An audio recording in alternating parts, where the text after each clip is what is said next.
This is a good beat. Why aren't you dancing? Dancing is forbidden. Dancing is forbidden. Dancing is forbidden. Dancing is forbidden. Dancing is forbidden. Dancing is forbidden. Yoo-hoo, running crew, welcome to Dancing is Forbidden, an Aqua Teen Hunger Force exploration. I am Ronnie, and on this podcast, I am watching through and talking about every Aqua Teen episode, one episode at a time. And the episode we are watching through and talking about this week is Season 4, Episode 8, Grim Reaper Gutters. Okay. Whoa! Oh, Dad. He killed Carl! Yeah, but did he leave? No! Haven't you seen the commercial? They won't leave until they make a sale. My name's Dan from Grim Reaper Gutters.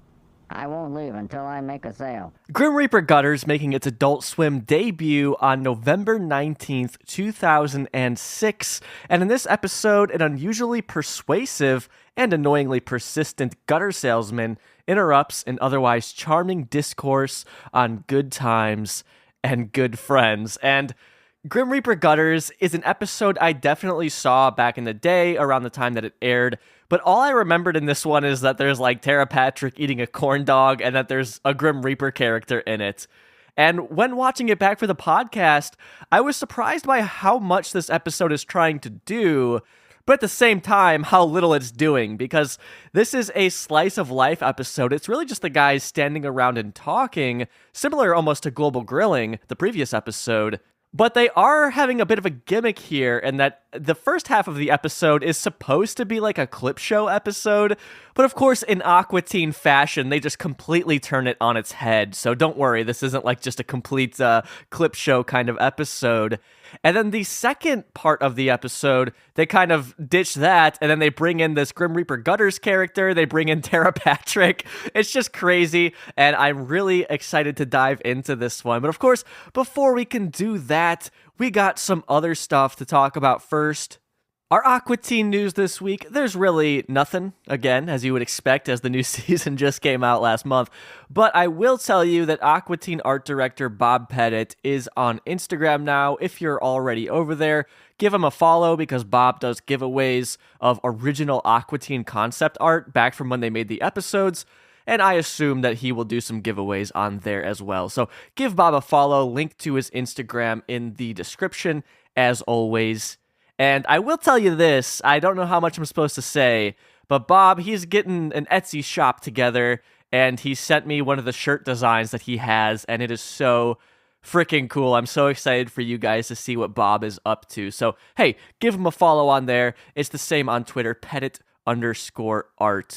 Next up, our podcast news. We have a message here from Ryan, aka Lurvinator. You hear him shout it out at the end of every episode. He is a supporter of the podcast, and Ryan, he sent in a story explaining why he loves the episode we're talking about today, Grim Reaper Gutters, so much. Hey there. So I wanted to share just a little personal thing about this episode. Basically, this is one of my favorite episodes, Grim Reaper Gutters. And the reason that it is one of my favorite episodes is because the first time I ever saw it, I actually saw it the day that I learned that my grandpa had passed away. It was a really sudden passing, came out of nowhere. And it was the first major death that I experienced from my family in my life. So definitely I was really sad, cried a lot after this happened. And yeah, and after I was done crying, I went to, my game room and put on my TV, and the very first thing that was on was Aqua Teen Hunger Force, and it was the Grim Reaper Gutters episode. And I just remember laughing from start to finish about this episode. One of my favorite moments from the entire show is when Carl's walking by Dan from Grim Reaper Gutters, and he's just like, yeah, I see my gutters, and they're there. So, I always laugh at that, but just wanted to share that. I know it may not be a popular episode among fans. It has a 6.5 rating on IMDb, but it is one of my favorites. Not my absolute favorite, but it is definitely in my top 5. And I just wanted to share that with you. Love the podcast. Thank you so much for listening, and I hope you keep up the good work, man. Ryan, thank you for sharing this incredibly personal story about how you came to appreciate this episode and how this episode, and I guess Aqua Teen, was there for you during a very difficult time in your life. It's really interesting the way that when things like this are there for you in those moments, how important to you they become. And for me, when my mom passed away very suddenly in 2022, the thing that I went to was Final Deployment 4 Queen Battle Walkthrough, which, if you're unfamiliar, is an Adult Swim short, although it's like 18 minutes or something like that. And it's not Aqua Teen, but it does share 25 of the cast and crew from Aqua Teen in it. So very related. And because of that, it'll always be something very special to me because I watched it when I was just miserable and it made me laugh. And Grim Reaper Gutters is the same way for you. And yeah, you even say in your message, like, look, I understand this isn't the most popular episode, but it'll always mean a lot to me. Same thing for me with Kidney Car. That's my favorite episode of Aqua Teen, even though I know it's not that popular. But with Grim Reaper Gutters being so conversational and just random at times, that's the kind of humor that maybe affected you more in that moment when you weren't as primed to laugh. You know, it surprised you more and made you laugh, as opposed to a more straightforward episode of Aqua Teen or an episode of Aqua Teen that really relied on maybe gross out humor or something like that. Maybe that wouldn't have affected you in those moments, even if those episodes say something like hand banana. Maybe that is considered better, but maybe that kind of humor just wouldn't have worked for you then. Thank you so much, Ryan. I appreciate you sharing this and just letting us all know that, you know, if you had never sent this in, then it'd just be like, yeah, it's just another episode of Aqua Teen. But it means a lot to me to be able to watch through this episode today and just remember how positively this episode specifically impacted your life, but how positively Aqua Teen has affected all of our lives. Of course, it's just a TV show, a cartoon, but it is made by human beings for other human beings. So I appreciate this story just highlighting that. So thank you, Ryan.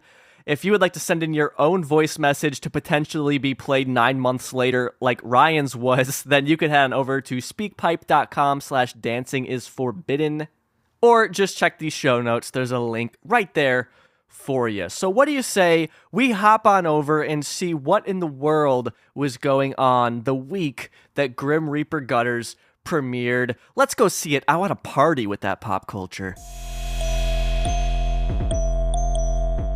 Doing a very impressive synchronized dance, especially for Antarctic creatures, all the way to the top of the box office this week, we have Happy Feet, bringing in $41.5 million this week. Happy Feet is an animated musical mainly about like these penguins dancing around, going crazy, doing these big grand numbers. There's nothing else to do at the South Pole. What the hell else are they supposed to fill their time with? This film was directed by George Miller, and it stars some little-known names such as Elijah Wood, Robin Williams, Brittany Murphy, Hugh Jackman, Nicole Kidman. Do you need me to go on? I will. Steve Irwin's in it as well, this being his last film. And I remember when Steve Irwin died. Now, he actually died back in September of 2006, and I remember crying. I was upset about it. He taught me all about crocodiles and all sorts of stuff. I was sad when that happened, but in Happy Feet, there aren't many sad times. I mean, I guess there kind of is. I saw this movie last year for the first time, and between you and me, I wasn't completely sober, so I don't remember all of it, but I do remember that it kicked some ass, and I thought it was pretty funny, and I think the little baby penguin, he gets, like, put in the zoo, and then he gets out or something. I don't know. Look, it's a kid's film. It's gonna be all right. Happy Feet has a 6.4 out of 10 on IMDb, a 77% on Metacritic. And something I want to mention is they wanted to use the Prince song Kiss in the film, and initially he didn't want them to, but then I think he saw like a rough cut of the film, and he liked it so much, not only did he let them use Kiss, but he wrote an original song for the movie as well, which I think is pretty cool. But you know what's not pretty cool? The fact that this movie does not share any cast or crew with Aqua Teen Hunger Force, which is kind of fucked up. They could have done a crossover episode. If you'll recall, last week's episode was Global Grilling, where the whole ice cap melts. There's a polar bear eating Meatwad. They could have had some dancing penguins in the background. I don't know. They should put me in charge of like marketing or something for Warner Bros. I mean, they owned both these properties at the time. Completely unforgivable. So moving on to our music, all of our music is actually the exact same as it was the previous week. So Hannah Montana is still our best-selling record with 203,000 units sold this week. I do want to say for Disney, this is kind of a big year for them in terms of soundtracks, because we have the Hannah Montana soundtrack at the top of the box office for 2 weeks now. We also have the High School Musical soundtrack, which was the top album earlier in the year, and it's still on the Billboard charts at this point. And then Cheetah Girls 2, the soundtrack for that is also in the top 50 on the Billboard charts this week as well.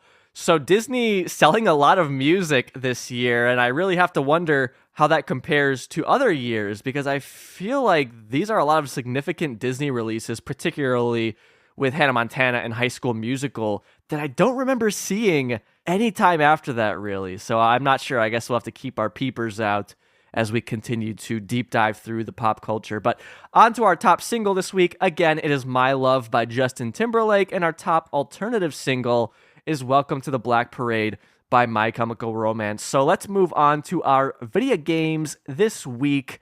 There is a lot of stuff coming out. Of course, this being later November, they're gearing up for Christmas time, so lots of games are coming out, so I can't list everything. I do want to shout out Medieval 2 Total War coming to Windows this week. We have Final Fantasy 3 coming to Nintendo DS, and WWE SmackDown vs. Raw 2007 coming to PS2 and Xbox 360.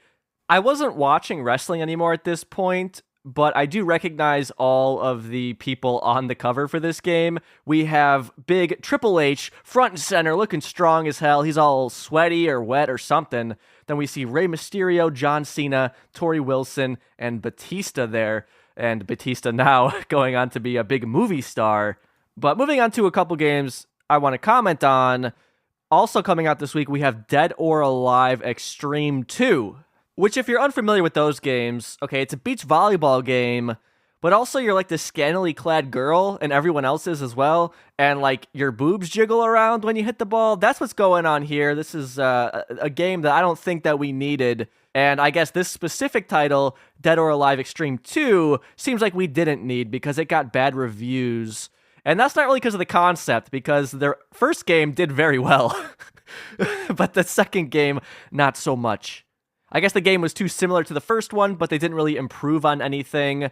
In fact, they tweaked the actual gameplay so much that it made the game more difficult in a way, so it was less fun to play. And I guess the breast physics were really wonky. I mean, the breast physics alone to me are hilarious. But Eliza Moses over at XPlay said, "The boobs move independent of each other. This is both comical and a little creepy. The breasts seem to have minds of their own, existing on a consciousness separate from their host body." So maybe that could be a future Aqua Teen villain. But I'm joking on these games now, but I would be lying if I didn't say when I saw these commercials as a kid, I wasn't sitting there like, I kind of want that game. And I know, that's a little embarrassing, but I'll be honest with you now. I swear to God, as an adult, I'm not interested in volleyball anymore. So the last game I want to talk about is a little ditty called The Legend of Zelda Twilight Princess. That comes to North America this week.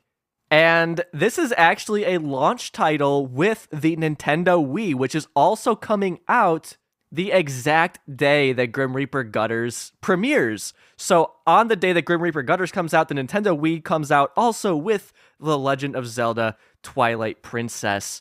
And in less than a month, Twilight Princess will come out on the GameCube, which was the older console, I guess, as of the day that Grim Reaper Gutters comes out. So later it'll come to GameCube as well, this being the next installment in the Legend of Zelda franchise. In this game, you could like turn into a wolf or something. I did play a bit of this one, and I think I talked about this in a previous episode where in like 2013, 2014, my buddy had his GameCube and he had some games. He had this game, The Legend of Zelda Twilight Princess. He had The Legend of Zelda The Wind Waker. And then I think the first Metroid Prime game. He borrowed me all 3 games and then gave me like 3 weeks to play them until he's like, "Hey, can I have my GameCube back?" I'm like, okay. I'm like barely through Twilight Princess, but sure, dude.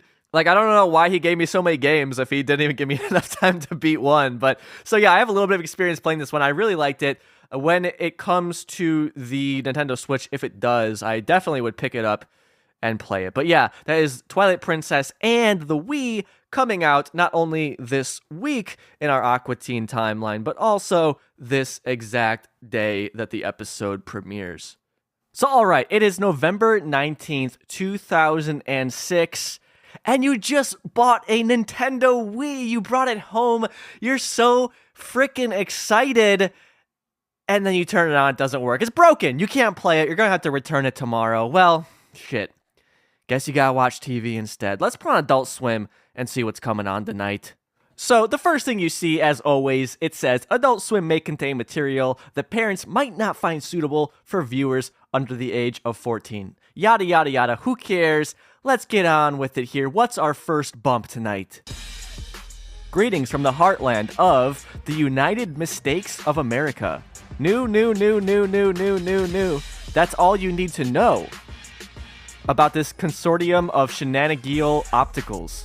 Enjoy your tomorrow. All right, from there, it goes on to tell us all of the episodes we can see over at adultswim.com with the Adult Swim Fix. And we've talked about that before in the podcast. Basically, online, you could see the episodes a little while before they premiere. You know what we're also going to get? We're also going to get a little teaser for next week's Aqua Teen episode, Moonawana. We are the dope men. Because we wear corduroy. How do I smoke this? Tell them, Okay, man, see this bong? This is a bong. And here's how you hit it. Done. That looks like a big old tire. Moonawana grows in the shape of a tire. Stand by to revisit the Stone Age. Yeah, the stoned age. Ow. New Aqua Teen, next Sunday, 10:30, Adult Swim! Okay, so there is the teaser for the next Aqua Teen they would be playing. And of course, I'm not going to sit here and tell you too much about Moonawana because, I mean, we're covering that next. But I wanted to play that just to give you an idea of the kind of promotional stuff that they would have on during this time for Aqua Teen. We heard Carl there telling us, new Aqua Teen Sunday at 10:30. From there, we go into a Final Fantasy III commercial, and I told you about that game coming out earlier. Funny how all that works out. They are advertising that game on Adult Swim tonight. And worth mentioning, check the link in the show notes if you want to see this entire hour-long YouTube video of commercials from this exact night. It's always great to see the commercials, the things that we ignored like hell at the time, but we like to learn about now. For example, did you know, advertised on Adult Swim this night, they have Seinfeld Season 7? Get 7 Seinfeld Season 7 on DVD. 7. You're not getting 7, now get out of here! Everybody loves 7. On DVD November 21st. That's why I said yada yada yada earlier, believe it or not. But all right, let's jump into our lineup here. First of all, at 10 p.m., we have Futurama with the root of all evil, except root here spelled R-O-U-T-E.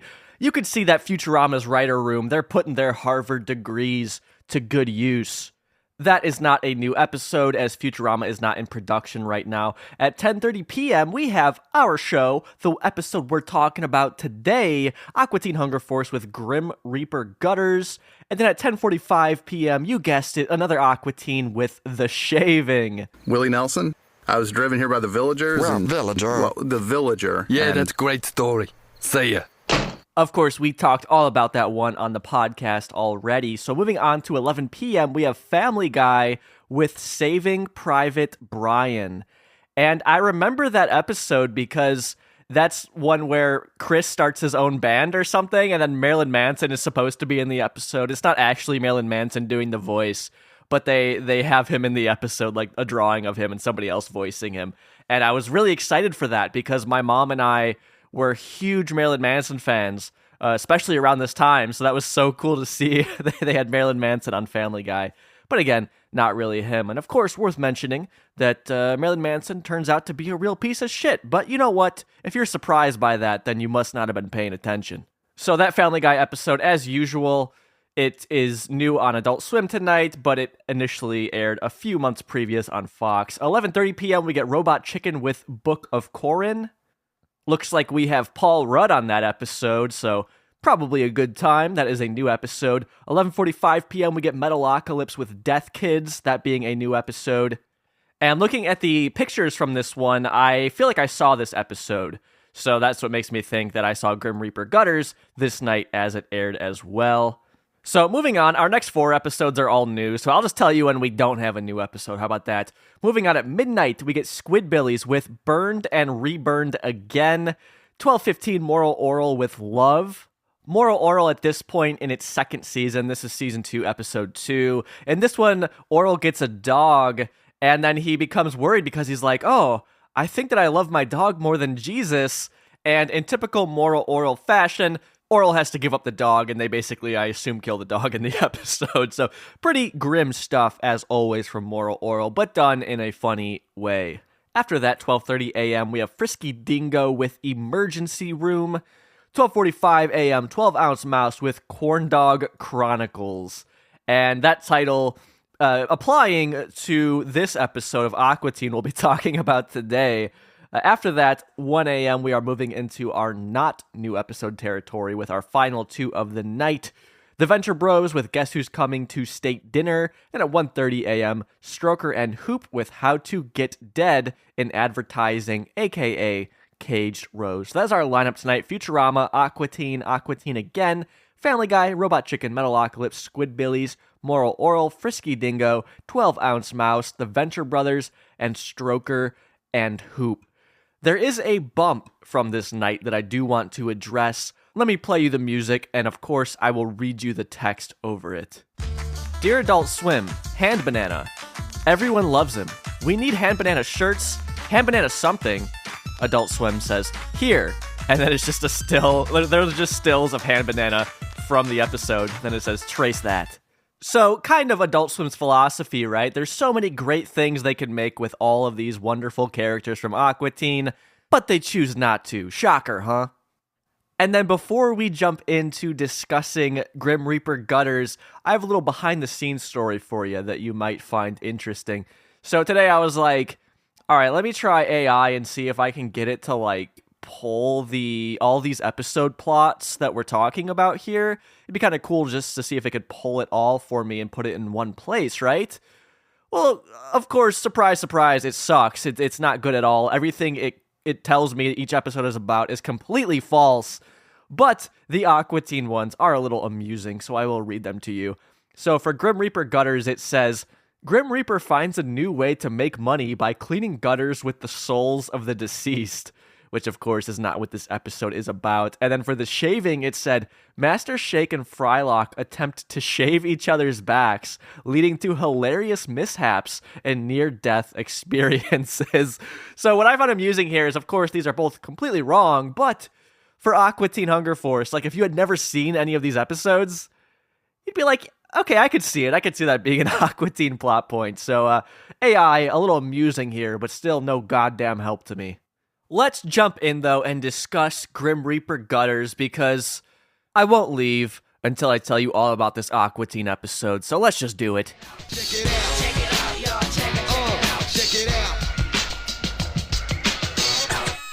You know it, I know it, everyone knows it. Dancing is Forbidden is listener supported by die-hard Aqua Teen fanatics. Believe it or not, these ATHF freaks are making their way on over to patreon.com/dancingisforbidden because they said, you know what, god damn it, I like this Aqua Teen podcast and I want it to keep going.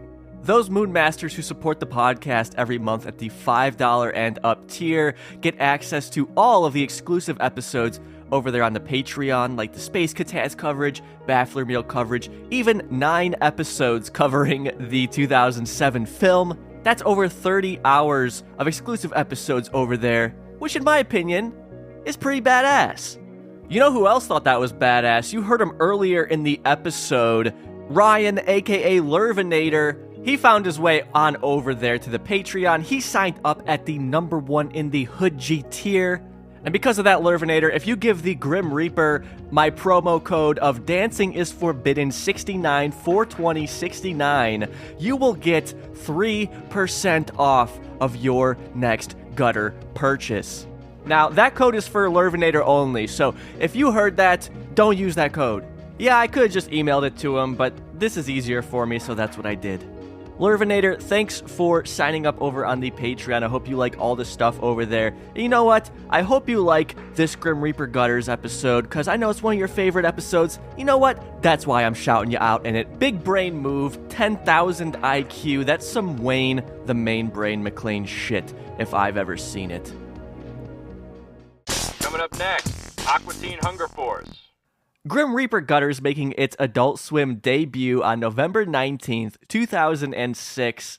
This episode rocking a TVMA rating, making it our second TVMA so far in Aqua Teen, our first being Dickisode. This is our second one, although I think now sometimes when Hand Banana airs, it does have an MA as well, but it did not debut with one like this episode did. And I assume that's because of the Tera Patrick elements, which we will get to. And speaking of Tera Patrick, of course, she is in this episode playing herself, so we will discuss her once we get over to her.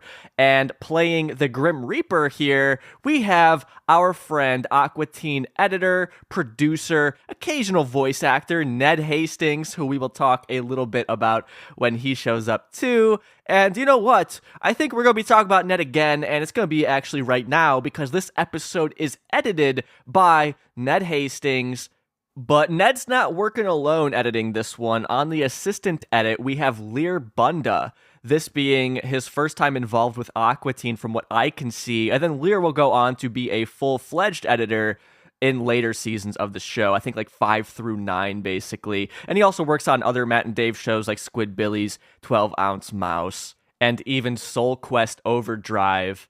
But Lear, I want to shout him out because he was one of the first people who worked on Aqua Teen to follow the podcast on social media. So I'm excited to get him on the show here soon and learn more about him. He's a super creative guy. He's always uploading stuff that he's up to on his Instagram. You could find him on the gram at Lear Show, which is LearShow. I'll put a link in the show notes for you.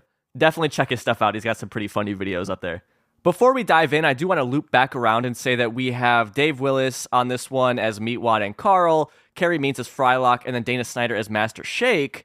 But we do get a flashback sequence here. For example, we will hear Scott Hilley playing George Washington in The Cloning, but he's not credited on this episode. So there's kind of an asterisk there. There's a couple other voices that we may hear.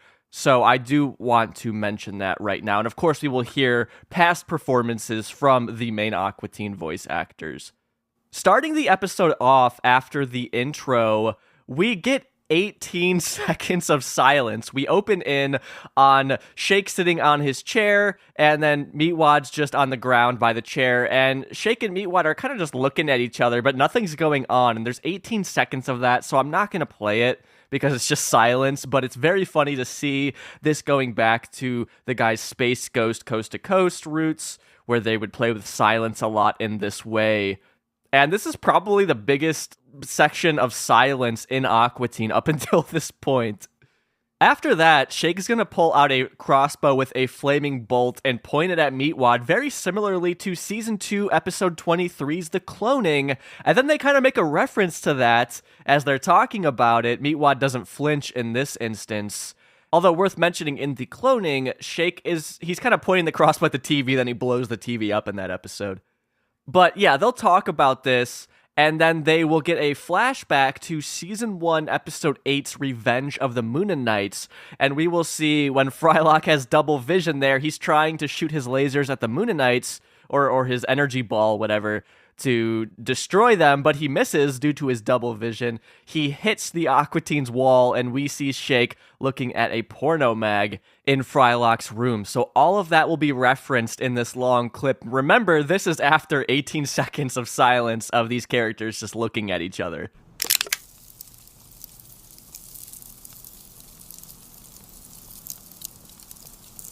I'm gonna do it. Yeah, you used to flinch when I did that. Yeah. You would jump. Oh, yeah. And I'd hit you with the arrow, and you'd cry your little eyes out. Yeah, that was fun. Good times.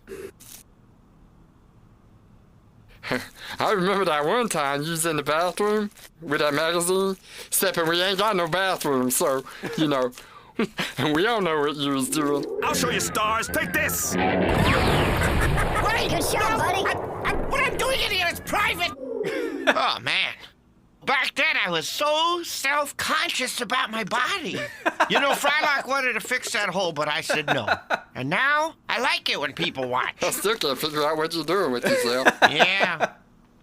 Okay, just absolutely crazy. Of course, we heard Matt Malero there playing so that's another example of an unreferenced credit in this one, but it is kind of archival footage of a previous episode. And I love this callback to that scene and the way that they play it, because in Revenge of the Mooninites, Shake's all surprised when the hole gets blown in the wall and we see him looking at his magazine with a woman on the front. It's not Butt Frenzy, because of course that shows up in season 2, not season 1. But he's all embarrassed, but then now in 2006, he kind of rubs his body. He's like, I was so self-conscious of my body back then. Now I like when people watch. And then the great reveal of Meatwad doesn't really know what Shake's doing. And they do that with Meatwad a lot, where he will kind of call something out, but then he will reveal he doesn't know what it is. For example, think to at the beginning of this season, season 4, episode 1, Dirtfoot, he keeps calling Shake gay, but then he doesn't know what gay means. So playing Meatwad in this very ignorant way is always a lot of fun.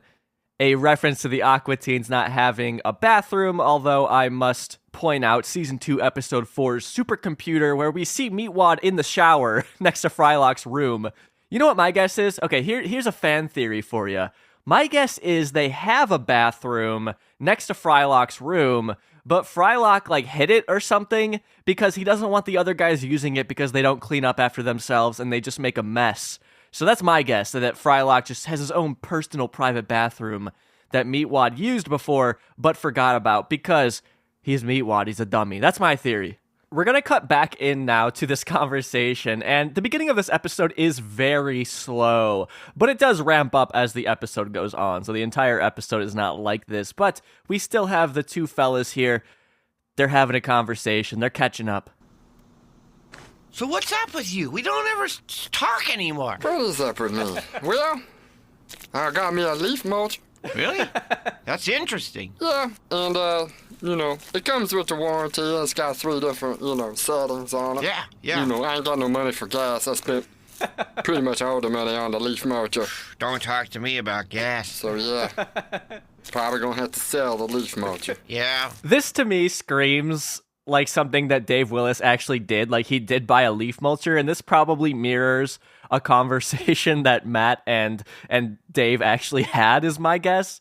Typically, when they would sit down to write an episode, they would just kind of talk for a while, what they've been up to, and maybe draw inspiration from that. So that's my guess for this. And it reminds me of Season 2, Episode 9's Meat Zone, where Meatwad is eating caulk in that episode, and that's because Dave was using caulk at that time that they wrote that. So he drew inspiration from that. And I'm thinking to Season 2, Episode 18's The Cubing, when Meatwad's going on about his pressure washing business, which I'm guessing that Dave had got a pressure washer at that point, or maybe Matt did. So I assume one of the guys got a leaf mulcher, so they just kind of threw that in there. The guys are talking about gas, how expensive gas was. I'm seeing in November of 2006 that the average price of gasoline in the United States was about $2.30. That's about $3.50 in 2024 money, which comparatively is actually cheaper than gas is right now. However, months previous, I'm guessing around the time they wrote this episode, gas did spike up to $3 a gallon, and that is similar to $4.54 in today's money. So I'm guessing around the time they wrote this, maybe gas had actually gone up, and that's why they threw that in there. But I love the idea of Meatwad buying like a leaf mulcher when it doesn't make any sense. We never see Meatwad doing anything that would require that. So it's a great little joke thrown in there. A mundane conversation between these two as they are bored. I don't know why they don't just turn the TV on. This is another example of Aqua Teen having these mundane human conversations between these crazy looking characters. And it's ironic that a show featuring these crazy characters does touch on more of these human moments than cartoons about actual human beings and just shows in general. Because most shows want to hit you bang, bang with all this exciting, interesting stuff, but then Aqua Teen has these guys just sitting here talking to each other about whatever they've been up to. So after that, after the leaf mulcher conversation, we have 2 seconds of silence, and then Meatwad's going to try and keep the conversation going by bringing up something else. Hey, remember when the core of the Earth was melting and they started messing with the gravitational pull? You know, and we was all like flying upward, and I called the president and I says, the core is melting. We got to do something about it. Yeah. You know, and he says, we're on it. You remember that? Yeah, I remember it. Yeah, me too. You remember that? Yeah, I remember it. This thing that never happened. I'm guessing that they're referencing a movie with that. The closest thing I could find is a 2003 film called The Core, which has a 5.5 out of 10 on IMDb. So I think that this might be something that they would want to make fun of on Aqua Teen. Now, in The Core, the Earth's core stops rotating, and it's like, hey, if we don't get this core going again, the Earth's magnetic field is going to stop. So then they have to go into the core of the Earth and like detonate nuclear bombs or something to get it spinning again. It's so ridiculous. So I don't know if that's exactly what they're referencing, but I wouldn't be surprised if this is what they were talking about with this. After that little discussion, we get another second or two of silence until Shake is going to bring up something that absolutely totally happened. But the fun thing here is that we're going to get like a flashback to it. And we're just going to see Shake on the phone talking on the phone, and we will see what he's claiming happened did not happen. Hey, how about that time Playboy called me? What boy? The Playboy. He wanted me to go party at his mansion house, you know, because he had too many girls and not enough guys. He called me. Remember? No, Jimmy, I'm counseling a youth camp today. Yeah, I'm doing some stuff for my church. Thank you, though. Have a blessed day. So the fun thing about this is that we get a flashback, but it's not something we've ever seen in Aqua Teen before. That was made for this episode, and again, it does not correspond to what Shake was saying was the Playboy called Shake up to come over to the Playboy mansion because there was too many girls, not enough dudes. When Shake says the Playboy, I assume he's referencing Hugh Hefner, who was the founder of the Playboy magazine, and then they went and made all of these kind of resorts that were basically just built around sex. So he lived in the Playboy mansion with all of these young girls. He was like 100 years old. I'm not going to dwell on that, but what I do want to say is that at this time, from 2005 to 2010, there was a show about the Playboy mansion, basically, with 3 of the main girls and Hugh Hefner called The Girls Next Door. So Hugh was on TV at this point. That's, obviously Shake would know about that stuff, but maybe he was watching The Girls Next Door during this period. But to Hugh Hefner, I do want to say he did voice on a lot of cartoons. In 93, he was on The Simpsons, the episode Krusty Gets Canceled. And then he did 2, I guess you could say 3 Adult Swim shows. This year, in 2006, he did The Boondocks and Robot Chicken, playing himself. And then in 2007, he's on an episode of Family Guy, playing himself as well. So kind of interesting there to see the Adult Swim connection to Hugh Hefner. But I love the flashback there. I think it's somebody maybe trying to sell Shake something. I don't know what's going on in that conversation because Shake says he's doing something with his church group or something, but obviously Shake doesn't attend church, so I don't know what that flashback is supposed to be, but it's very funny to see the scene that he is describing, which obviously never happened. So I love that little part there. This episode very interesting so far because we're just getting these kind of pointless stories that the guys are telling each other. This being kind of a gimmicky episode, Aqua Teen's take on the clip show, but as we can see, it's kind of stuff that never happened at all. So for all intents and purposes, it's just all new stuff, and it's very funny. Meatwad's going to tell another story, and then Frylock is going to come into the scene at the end of the clip. Remember that date I went on with Farrah Fawcett? She said, let's get nude, go to this hotel and do all this stuff. And she starts playing with me and starts hugging on me. I says, no, girl, my show is on. So she dropped me off. You and I, we've made a lot of sacrifices over the years. And if it wasn't for us, some people would not be where they are today. That sucked about Farrah Fawcett, by the way. Remember when I say both y'all's asses? Oh. Right. Name one time. Once. So we will see multiple times where Frylock saves the guy's asses, but I love what Meatwad is saying here. I don't know how Matt and Dave come up with this stuff. Farrah Fawcett was an actress who was probably biggest in the 70s and 80s. She was in like Charlie's Angels, and she was in movies like Logan's Run and The Cannonball Run, just to name a few. I mean, she's a very, very famous actress, back especially from when Matt and Dave were growing up. And I do want to mention that she had a guest spot on I Dream of Jeannie, which was referenced in the previous episode, Global Grilling, so I appreciated that. Farrah Fawcett also being something of a model. I mean, she was a very pretty actress, but there's this iconic poster of her in a red swimsuit that sold millions and millions and millions of copies in its first year alone. So chances are you've seen her on that poster somewhere. So Meatwad's basically saying this very pretty girl in him, although in 2006, she's like 60, but that they were basically, she wanted to have sex with him, but Meatwad said no because his show was on. He wanted to watch his show instead. He was too busy to make love to Farrah Fawcett, so she drove him home. And I do like that little callback to the story. Like they move on from that, but then Shake does a callback. He's like, that sucks about Farrah Fawcett, by the way. And if it wasn't for us, some people would not be where they are today. That sucked about Farrah Fawcett, by the way. Remember when I say both y'all's asses? They're kind of throwing shade at Frylock, especially there. Shake's like, oh, well, it's because of us that Frylock is where he is, which I guess maybe you could argue in terms of popularity. Shake and Meatwad are much more popular characters than Frylock. But, of course, if you've listened to this podcast, I go on about how Aqua Teen wouldn't have worked without Frylock, so they all kind of depend on each other.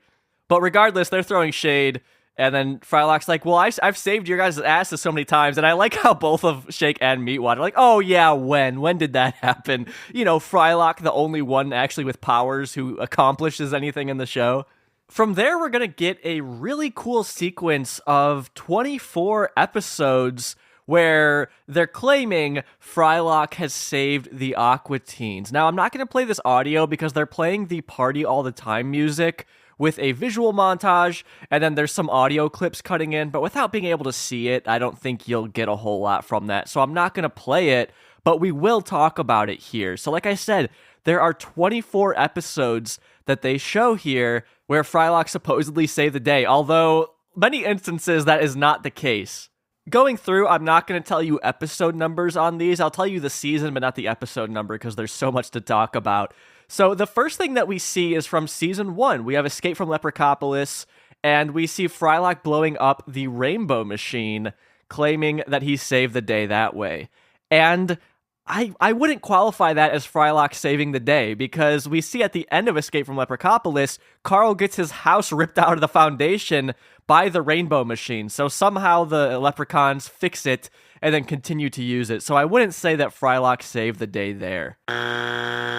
After that, we see Frylock in the season 2 episode Super Squatter. And basically, it's the scene where Shake has moved into Carl's house, but then Carl shot himself in his foot, and then Shake isn't doing anything about it. We see Frylock saying he needs medical attention regarding Carl. So in that episode, Frylock picks up Carl by his foot to elevate it, but he rips Carl's foot off. I don't know if I would qualify this as saving them, although he does get Carl the medical attention he ultimately needs, even though he ends up having to get his foot grafted to his head. So I'll give this one to Frylock. Next up, we see the season 1 episode PDA. We have Frylock reviving Meatwad after Shake has Meatwad in the pool with the rent-a-hoist, and he was holding Meatwad underwater. So we have Frylock reviving Meatwad here. I would say yes, he did save the day here.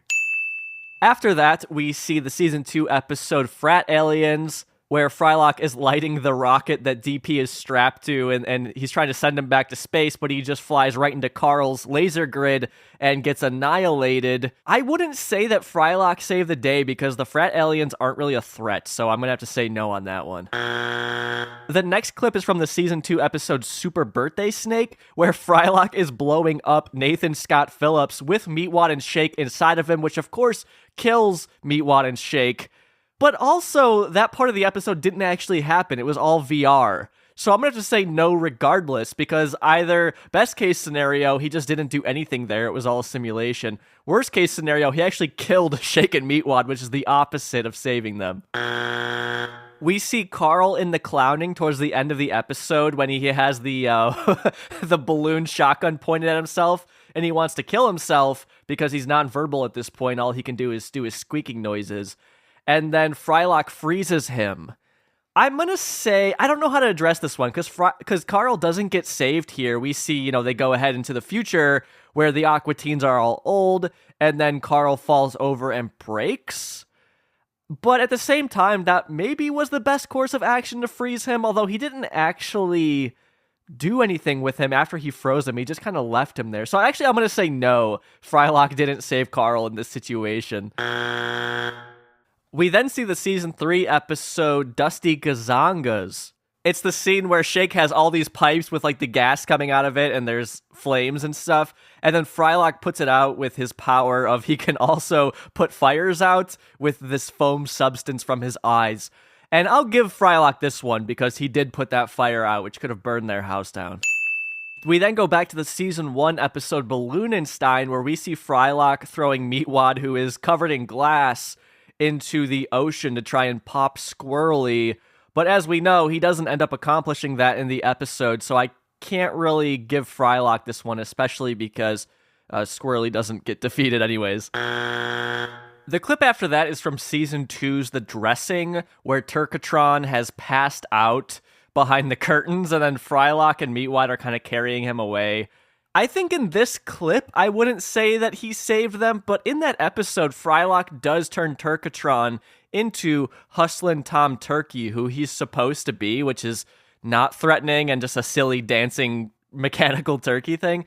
So I'll be generous and give this one to Frylock, because he did turn this one thing into Hustlin' Tom Turkey, although as we see at the end of the episode, Carl gets killed by a bunch of Turkatrons, but not really Frylock's fault, I guess.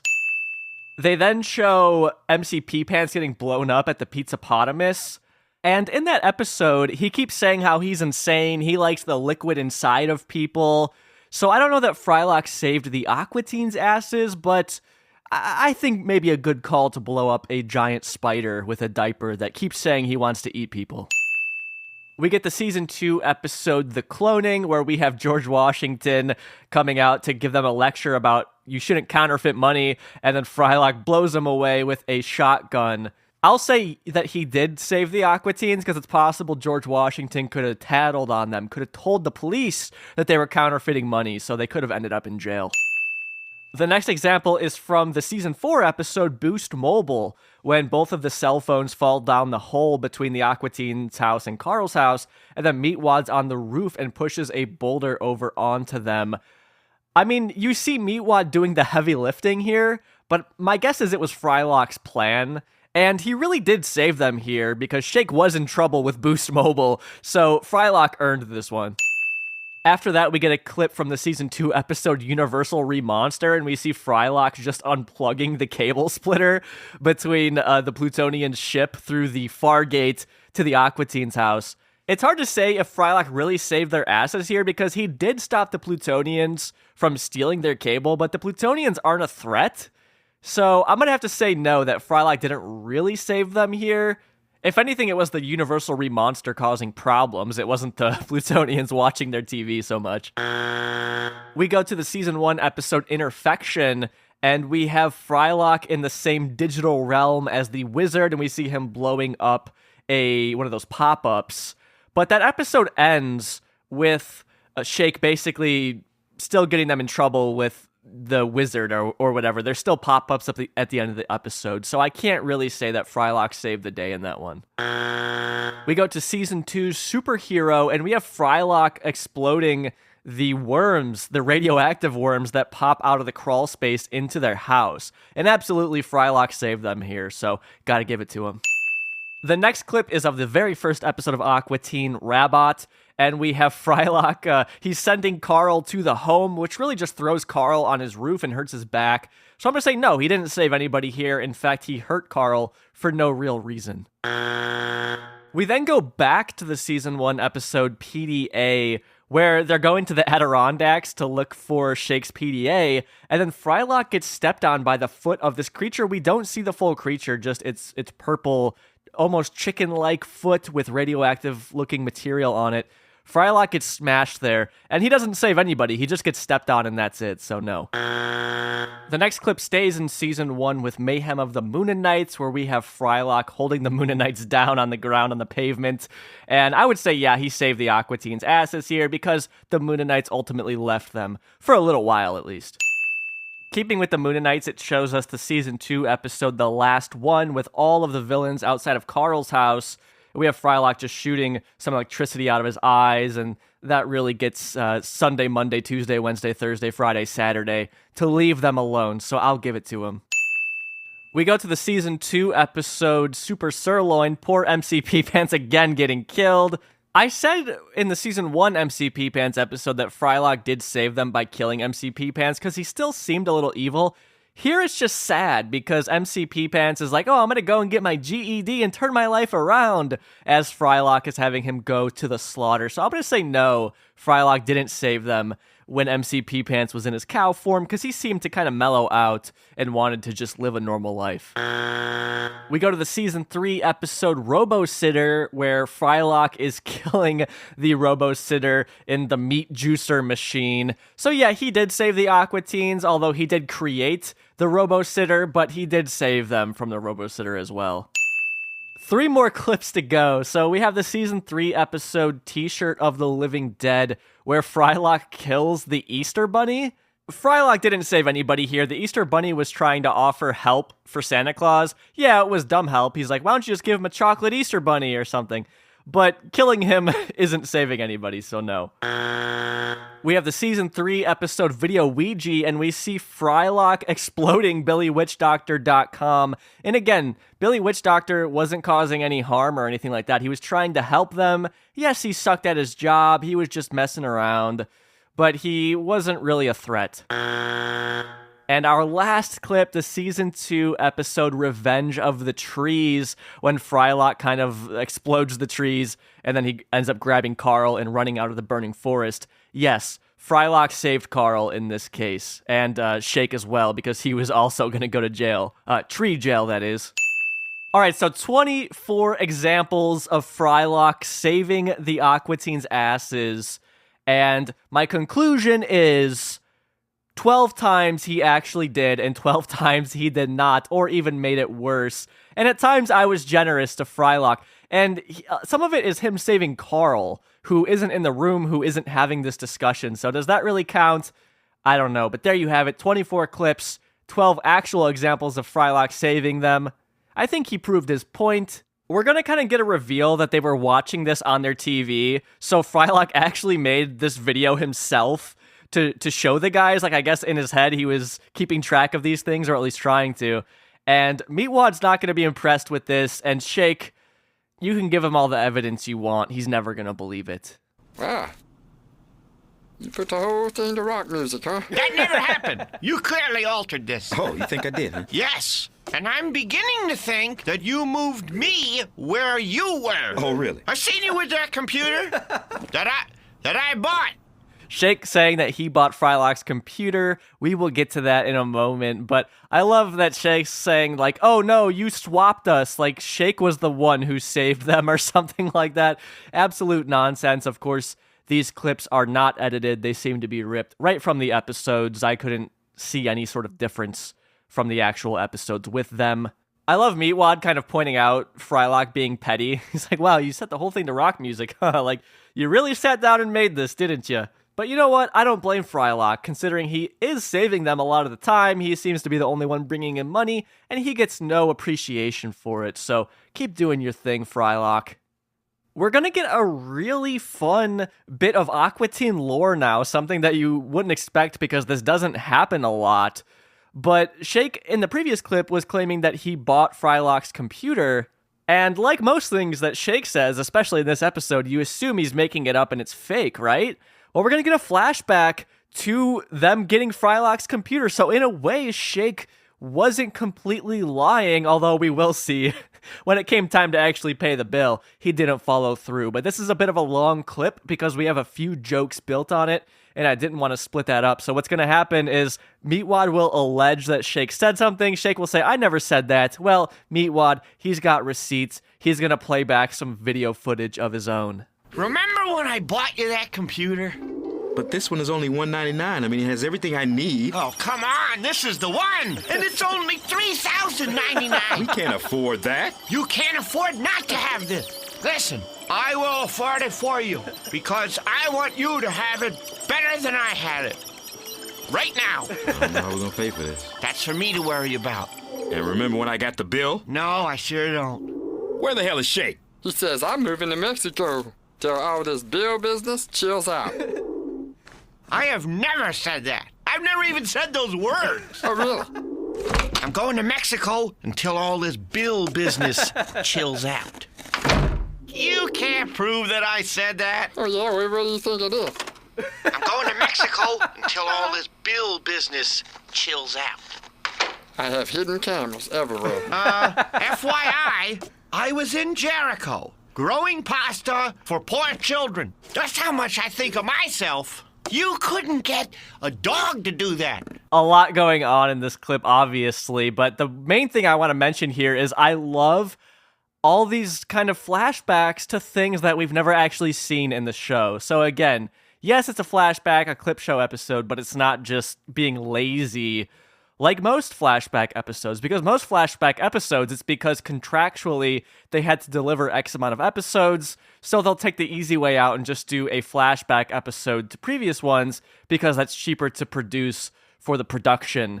But in this case, yeah, they did have that party segment where they did show some clips, but they are playing around with it more than just in the typical flashback way.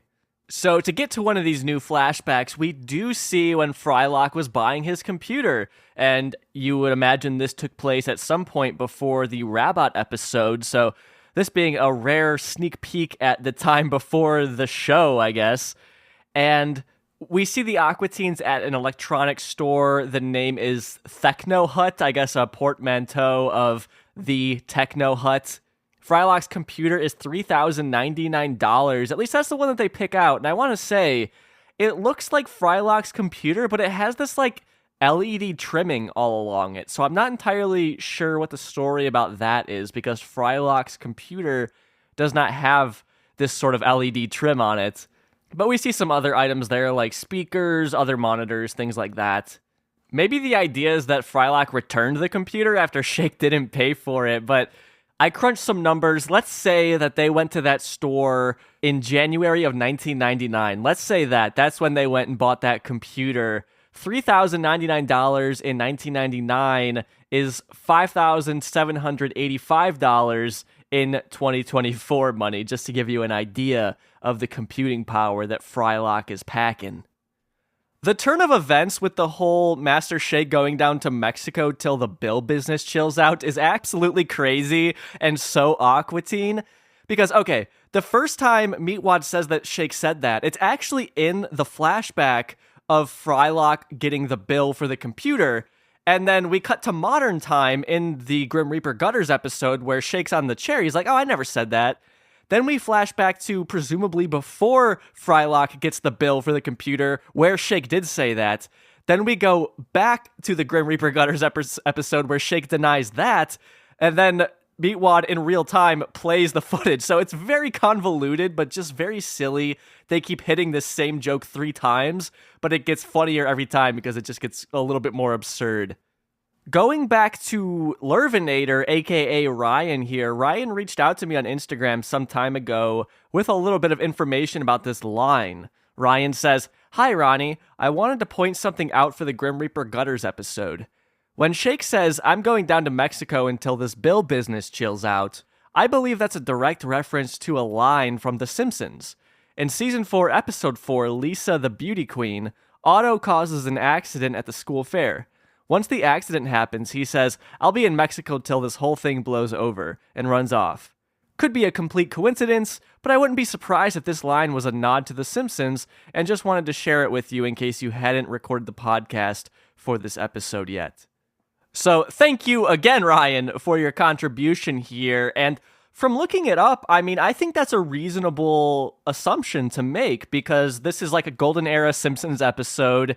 I'm pretty sure Dave was a fan of The Simpsons, and it's not unreasonable to think that they would have watched it around this time. I can't find any other head down to Mexico until this whatever business blows over references. So I have to imagine maybe that's what they are pulling from, perhaps subconsciously, but in my mind, it checks out. I like Meatwad saying that he has cameras everywhere. Maybe that explains how this TV show is made. Who knows? And then Shake says he was in Jericho growing pasta for poor children. Jericho being a city in the West Bank in Palestine. And I've learned that a crazy percentage of the Palestinian population are children. They're under the age of 18. 52.3% of Palestinians are under the age of 18, and the median age in Palestine is 19. And in comparison to the US, where the median age is 38. So quite the difference there. Shake, he had lots of children to feed. Realistically, though, Shake probably just hid in the crawl space. So moving on, we're going to have our last kind of fake flashback of the episode until the episode kind of changes up a bit. And in this flashback, Meatwad, he's going to get his first pubic hair, and he's going to get it in his ranch at the bar we saw in Super Trivia. Turns out he's been collecting these pubes, and he made a shirt of pubes for Frylock. Hey, you guys remember when I got my first pubic hair? In that restaurant? Oh, y'all check it out. Look what came with my wings. Yeah. Don't touch that. And I've been collecting them ever since. Here, Frylock, I made you this. It's a shirt. 100% pubic. Thanks. I figured you'd be a large, but I went extra large because I know it's going to shrink in a wash. Oh, God. That's right. I want you to wash this with the rest of your clothes. You know who would like that, Meatwad? Carl. Yeah, Carl would really appreciate that shirt. How could you tell if he had it on? A very fun misdirection there of you expect Meatwad to grow his pubic hair, but no, he got it in his ranch. Or it could have been blue cheese, too. I'm reminded of a time I was at Buffalo Wild Wings with a group of friends, and one of our friends had ranch, and everyone else had blue cheese. And he was trying to act like he's better than us. He's kind of joking around, and he's like, yeah, because I have a more refined palate than you guys. Yeah, that's why you're having ranch instead of blue cheese. So poor fella basically dug his own grave on that one. Not really sure what Meatwad's having here. Either way, I don't think you can go wrong with either. And I'd love to see them at this Super Trivia bar, which we first saw in the 10th episode of Season 2. Lots of fun details in this bar, and it's always a treat when we go back to it.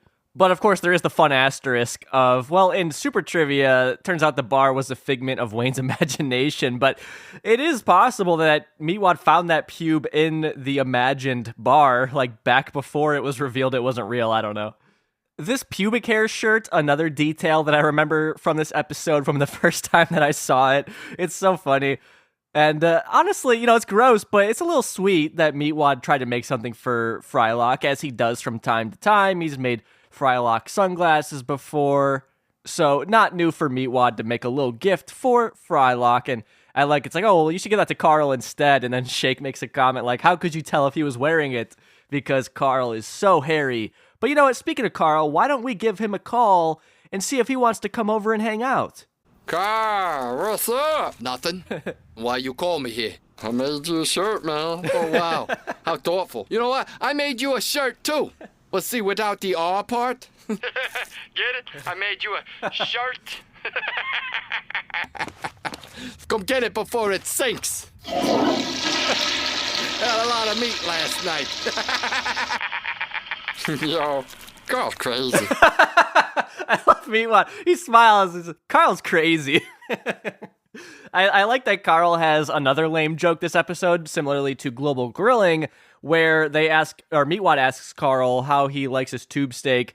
Carl says he likes it parked in some huar, or however he says it some weird way. Then nobody laughs at his joke. And he makes a similar joke here. He's like, yeah, I made you a shirt without the R. And there's just Meatwad just kind of frowns. But Frylock can tell that this conversation isn't going well. He really wants Carl to come over and reminisce with them. So Frylock takes the phone from Meatwad, and he's going to try and convince Carl to come over. Hey, Carl, come on over and hang out. Just kicking back in the crib, talking about the good old days, There's fellowship. We got some tap water. Got that all day. And Tera Patrick. No, there's no way I'm coming over. Tera. What is in it for me? You know. You the man. Tell him Tera Patrick's here. Oh, yeah, and Terry Patrick. Tera. Oh, Tera Patrick. Oh, yeah. On your computer? No, Carl, in real life. Oh, okay. She's right here. The porn star. Right. Yeah, the Porn star, man. right, smart guy. It's so delightful to see Frylock fail at trying to get Carl to come over to hang out with them, especially his offer of, we've got tap water. Wow, what an enticing offer. We have Shake coming in saying, oh, tell him that Tera Patrick's here, who is a porn star, as Carl points out. I love that Frylock fucks up the name. He's like, oh yeah, and Terry Patrick is here. And Carl's not believing them, so he's going to have a follow-up question here. And in a delightful turn of events, Tera Patrick's actually there. You got Tera Patrick over there? What's tattooed on her, well, you know, in her uterus. Hey, what's tattooed on your uterus? A unicorn making love to a Keebler elf. Tera? Is that you? Is that you, Tera? I love to meet all my fans. Come on over and party with me. Oh, man! I've seen all your pictorials. You are one of the most beautiful women in the world.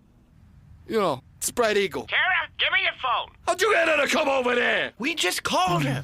You ever hear of the telephone? Okay, just keep her there. Hang on, I gotta get some DVDs together for her to sign. I'm so excited! Okay, so we've had like 6 minutes of this episode where they're just sitting around reminiscing between them, and it's just total nonsense and bullshit. And I love just when they ask this question to Tera, the camera just pans over and she's just there. Like, evidently, she's been there the whole time, listening in on all of this. They haven't acknowledged her once. And of course, Carl's like, how the heck did you get her to come over there? And Shake's response is like one of my favorite lines in Aqua Teen. We just called her.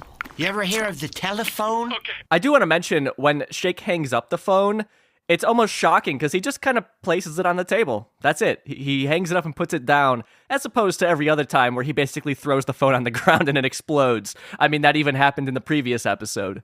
I should mention that those noises that Tera is making is because she will randomly pull out corn dogs and just start eating them. And it's funny in this scene because she basically just pulls it out from behind Frylock. That's how they can get away with it materializing out of thin air. So the way that they draw Tera Patrick here is she's very scantily clad. She's wearing just kind of like a little bikini, and she's not standing. She's on all fours on the floor, and she's just there.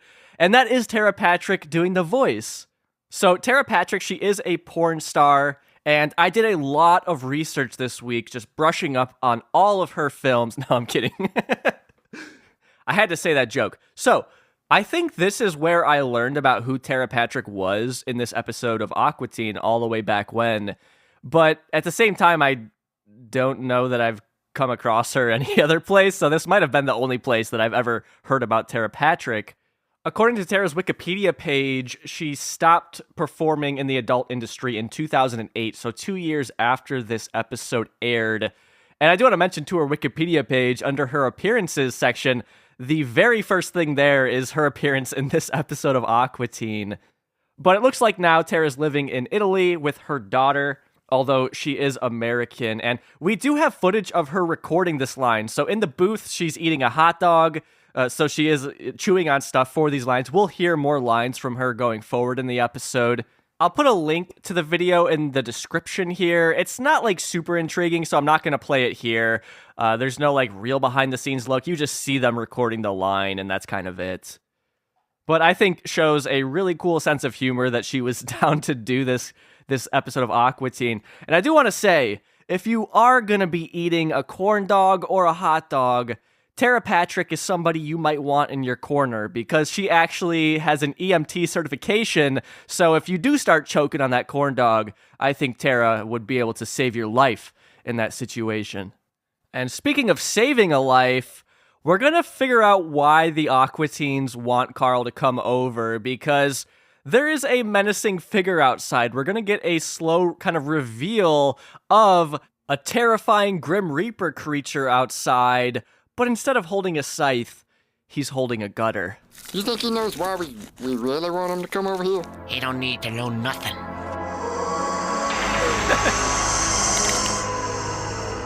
guys. Okay, we got to cut Tera off there, but I love the way that this episode is ramping up because it's been so slow up until really this point. And now it's like, okay, now Tera Patrick is here and there's like the Grim Reaper outside. What the fuck is happening? And this is what I like from Aqua Teen, when they just completely change up an episode in this way that most other shows aren't going to do. Let's go back and see what Tera had to say. Hey, you guys. Remember when me and you and Meatwad... What, Tera? What? Shut up! You're so mouthy. All I see is lips moving. Stories that go nowhere.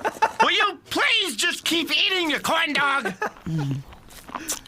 I want to party with you. I absolutely adore this scene because you have Tera trying to get in on the reminiscing aspect of the episode, and Shake is not having it. Like, he doesn't want her to talk at all, and it totally subverts the expectation of, you would think that, especially a character like Shake, who's always bragging about getting laid, that he would suck up to this beautiful porn star, but instead he's just like, what? Shut up! Like, he doesn't want to interact with her for whatever reason. Like, they invited her over, but they're like kind of tired of her.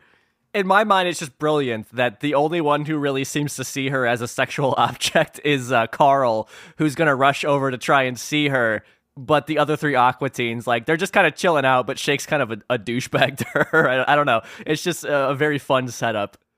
Carl is on his way over now, so we're going to see him walking over from his house. But remember, that Grim Reaper character is outside. He's going to have some words with Carl. He's going to try and sell him on something. Carl's not having it, so... Grim Reaper, he's got to kill him. Oh, hi. Excuse me, get out of my way. My name's Dan, from Grim Reaper Gutters. I won't leave until I make a sale. Yeah, well, my gutters are fine there, thanks, so, get lost, Chief. Really? Are you sure? Yeah, I'm looking at them right now, and they're there, so, get lost. Tera! Have you seen our clog-free system?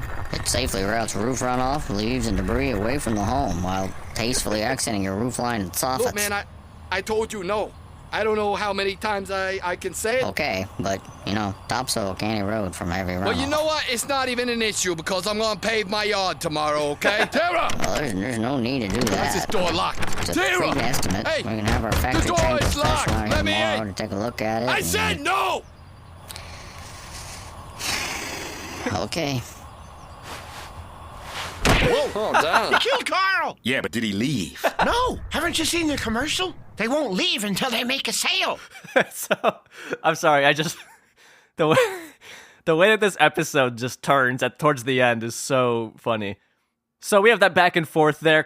He wants to go and talk to one of his dream girls, I guess, but he's got to deal with this annoying salesman who just ends up killing poor Carl there. And the entire time you could see Shake and Meatwad like watching through the window, but they didn't expect that Carl would get killed, as you heard. They were just hoping that Carl would buy something so that the Grim Reaper would leave. Or sorry, Dan would leave.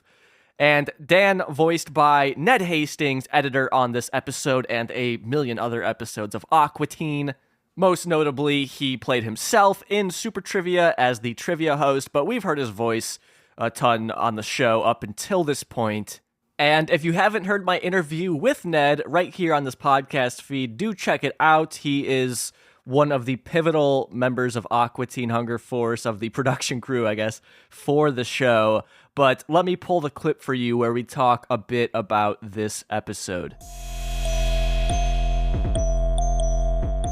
So with episodes like Grim Reaper Gutters or Boost Mobile, with those episodes, was it intended for you to voice your characters in those episodes, or were those like scratch tracks that you Grim Reaper, I don't know what they had in mind, but that was one where I did the scratch track and I just kind of did a dumb voice, and I think they just thought it was funny. And, it's however many lines, 8 lines or something like that. And then, of course, they did put an effect on it. Yeah. They so you can't tell that it's me. Yeah. I don't know. That's why they did the effect, but that's the outcome. So a small excerpt, I don't remember if this made it into that episode or not, but Ned did express to me that he loved the Grim Reaper Gutters character and he really liked doing the voice for it. But from what Ned said, It wasn't like they were like, oh yes, let's get Ned to do this voice. It's because Ned was editing the episode and they kind of needed some vocals in that spot. He just recorded them himself to have something to edit to, and they ended up just pitching it up, putting an effect on it, and keeping it. But you heard Dan from Grim Reaper Gutters. He can't leave till he makes a sale. So the Aqua Teens are in their house. Dan, he's going to kind of crouch down to the window. He's going to look into their house and give them his sales pitch. My name's Dan from Grim Reaper Gutters. I won't leave until I make a sale. Have you seen our clog-free system? It safely routes roof runoff, leaves, and debris away from the home while tastefully accenting your roof line and siding. Frylock, where are you going? I guess I'm going to buy some damn gutters. So Frylock there saying goddamn gutters, but they had to edit that out. There is a cool, like foggy, smoky effect coming off of Dan, which looks awesome, and he looks pretty menacing, besides the fact that he's holding a gutter instead of a scythe. And then, yeah, just his voice being kind of pitched up a little bit nerdy, maybe. I think that's funny, because you would expect him to sound menacing, but that's really not the case. He's just this lame salesman, but he will kill you if he has to. And you know what? Something I forgot to say earlier is I appreciate Carl saying that he was going to basically pave his entire lawn, which we saw Shake do back in the season 2 episode Revenge of the Trees, where at the end of the episode, they are just completely tarring their entire yard so that the trees can't come to their house anymore. So kind of a somewhat of a throwback. And we're going to get another one in our next clip here, because Frylock, he chose not to die. He chose to give Grim Reaper Gutters a sale. And we're going to see this absolutely ridiculous gutter contraption all over their house. It's the image I'm using for the cover art for this podcast episode. And on the top, there are 2 lasers that will basically incinerate any sort of leaf that falls down. And these lasers seem to be a repurposed asset from Frat Aliens in Season 2, where Carl's house had that laser grid, and then if anything touched the lasers, the laser blasters would come out of the top of the house and shoot. These look similar to those, but they look to be a little bit reworked. So let's check out this new purchase. Well, he sold me the ultimate preemptive gutter. It incinerates all leaves off the trees before they even get to your roof. It also incinerates seeds before they can even become trees. So. Wow. And this box carbonates and flavors your rainwater. Not that you might want to, drink it. So some of the gutters go into this giant metal box outside the house, which, as you heard Frylock say, it carbonates the rainwater so that you could turn it into soda pop or something like that. I love the gutter system that Bob Pettit came up with for this background asset. It's so over the top, so ridiculous. There are just gutters wrapped all around the Aqua Teens house. In fact, I'm not even sure how you're supposed to get in or out. But that's not on Tera's mind, okay? Tera's still here. She's still hanging out with the Aqua Teens, and she's on all fours outside now, and she's wondering where Dan went. However, Meatwad's got other things on his mind. The episode is going to end with Meatwad pulling out a pistol and shooting himself. Where's Dan from Grim Reaper Gutters? I want to party with him. He says he's coming back tomorrow. Sell us a bridge in New York. There are no bridges in New York. That's the joke. I said there ain't no bridges in New York. Meatwad? Where'd you find that? What does that matter? None of that matters now. Wait, no. And then it cuts to the theme song. That is blood kind of going all over everybody else's face who are watching Meatwad do this. Some great animation with Meatwad. His arm is kind of like tremoring when he's holding the gun. It's an insane scene. It comes completely out of nowhere. I want to jump back to what Shake was saying in terms of how Dan was going to come back the next day to sell them a bridge in New York. I assume that's Shake kind of saying that Frylock was gullible to buy that, although I don't blame Frylock, because you want the Grim Reaper who can kill you to go away. So I guess this is another clip that Frylock could add to the compilation of him saving everybody's asses. But the line is, if you believe that, I have a bridge to sell you. That is the real line, and of course, in Aqua Teen fashion, both Shake and Meatwad fuck it up completely, but this is referencing George C. Clark, who was a late 1800s, early 1900s con man, and his most popular scam is selling the Brooklyn Bridge. Now, of course, he didn't actually sell it. He didn't legally sell it, but he would forge very convincing documents. And remember, this is like the 1900s. And he would mainly target, I think, like immigrants and convince them, hey, I can sell you this bridge, and then you could do whatever you want with it. So you could set up toll booths and make money off of the bridge. You just have to pay me up front for it. So he was very convincing, and he did this scam many times. And some other things he sold included the Madison Square Garden, the Metropolitan Museum of Art, Grant's Tomb, and the Statue of Liberty. And he would set up like fake businesses and stuff to just look legit. And eventually he got convicted and sent to prison for life for the rest of his life. But that's what this is referencing. Like it means that you're gullible. Like, hey, I have a bridge to sell you. But again, with Master Shake and Meatwad, they're like, there's no bridges in New York. Like, it's just absolutely nonsense. So that is Grim Reaper Gutters. It ends with Meatwad killing himself completely out of nowhere. And of course, you may recall the Season 2 episode, The Cloning, where Meatwad shoots himself in the head a bunch of times, but he's fine. Apparently, in this episode, when he shoots himself once, it kills him, or I don't know, but blood does go all over Frylock, Tera, and Shake. But that's how the episode ends, an absolutely bonkers Aqua Teen episode. So before I give you my final thoughts on this one, as always, let's jump on over to the Toon Zone forum and see what people were saying about this episode right when it premiered. This is going back to our typical kind of divisive episode, and this being a more gimmicky kind of episode, I get that, because there's people on here saying right away, like, oh, it's a clip show episode, I don't like it, despite the fact that it's mainly new material. There's also talk of the episode going downhill once Dan from Grim Reaper Gutters shows up. I want to read you user Freedom Fighter's post here. Freedom Fighter says, thank you for the people who wanted the randomness back in ATHF. We got this episode. You happy now? Seriously though, good beginning, so-so middle, random, hilarious end. It seems peaceful enough at the start, Shake and Meatwad reminisce of good old times. Sort of. You know, even though I didn't see most of the previous season, I could still tell some of that was blatantly made up, which was funny. The ATHF guys really like Andrew WK, don't they? Meatwad's t-shirt didn't make any sense. That porn star showing up wasn't worth it. The Grim Reaper pun was obvious.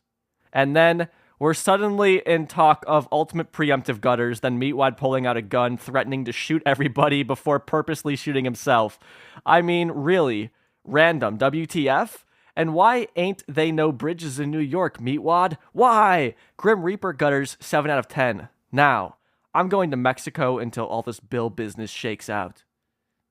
So I thought that was a fun little review. I mean, a lot of the comments here are just, again, they basically are summarized by what I told you before this one of people kind of going back and forth. So let's jump into my thoughts here, because this is an interesting episode from a structure standpoint, because it does seem all over the place. Like Matt and Dave were, at first they were spoofing clip shows, and then the episode ramps up towards the end to not only introduce a guest star in Tera Patrick, who evidently was there the whole time, but then Dan from Grim Reaper Gutters, like a villain, shows up towards the end, and then they have to buy Gutters, and then Meatwad kills himself. The episode just gets really fast towards the end in a way that I don't know that we've seen before, and that also coincides with the first bulk of the episode being very slow. Like, we're just moving from conversation to conversation, really between Master Shake and Meatwad until Frylock shows up. But yeah, they're just kind of bringing up random topics. We get flashbacks mainly that didn't happen. We get a cool montage of things that did happen, like the Party All the Time montage, which is a nice little throwback to the show itself. It had been on the air for almost 5 years at this point, and this is the 63rd episode of the show, so it's past syndication, although I guess it is an 11-minute show. But it is kind of cool the way that this episode paid respect to itself by showing these clips. I really wonder what that process was of gathering those clips. But yeah, just back to the episode as a whole, it's really playing around a lot in a way that I like, because ultimately the dialogue is funny. Everything that the characters are saying is complete nonsense. I love how illogical the episode is, where, yeah, just again, out of nowhere, Tera Patrick's there. I mean, we went through it. I love everything that this episode does, so much so that I'm surprised how much I was laughing out loud watching this one. I rewatched it at work on my lunch break, and I was sitting there just cracking up like a maniac because I forgot how freaking funny this was because I only remembered a couple points from it. But the dialogue here is solid. I love the nonsensical sequence of everything that happens. The playing with silence is so ballsy on their part. I just had so much fun with this one that honestly, I have to give it 4.5 pubes out of 5 because I don't know. I think no other show could do an episode like this one. It's just so absolutely crazy. And I wouldn't change anything about it. I love how tacked on a lot of the stuff at the end is. It's just, it's so hilarious. And because up until that point, people are probably like, oh, this is boring. It's so slow. And then Aqua Teens like, well, you know what? Then let's put it into high gear here and get some more stuff going. So I don't know, just an interesting choice in a lot of ways. But ultimately, some funny dialogue from the characters. And that's all that I want. So that is it for me this week. That was Grim Reaper Gutters. I feel like a sleeper of an episode, hopefully one that you've reconsidered if you didn't like it beforehand, like I didn't really give it any credit for. So thank you so much for listening, for hanging out, talking teens with me. Thank you, Lurvinator, for signing up to the Patreon. I really do appreciate that. If you would like to sign up, you can head on over to patreon.com/dancingisforbidden. $5 and up gets you instant access to all of the previous Patreon episodes. And also, you're supporting this podcast so I can keep doing it. So thank you so much. As always, thank you to our Highlander, Nick. There can be only one!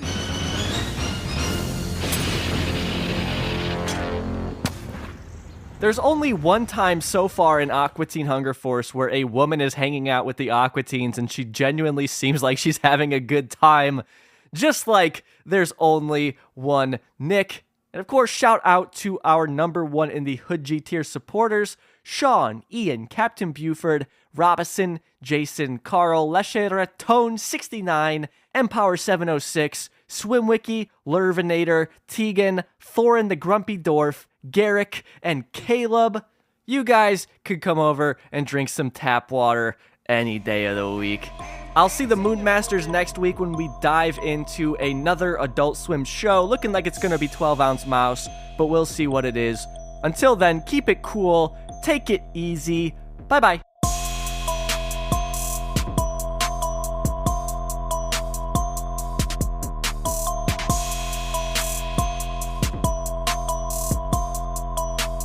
Dancing is forbidden.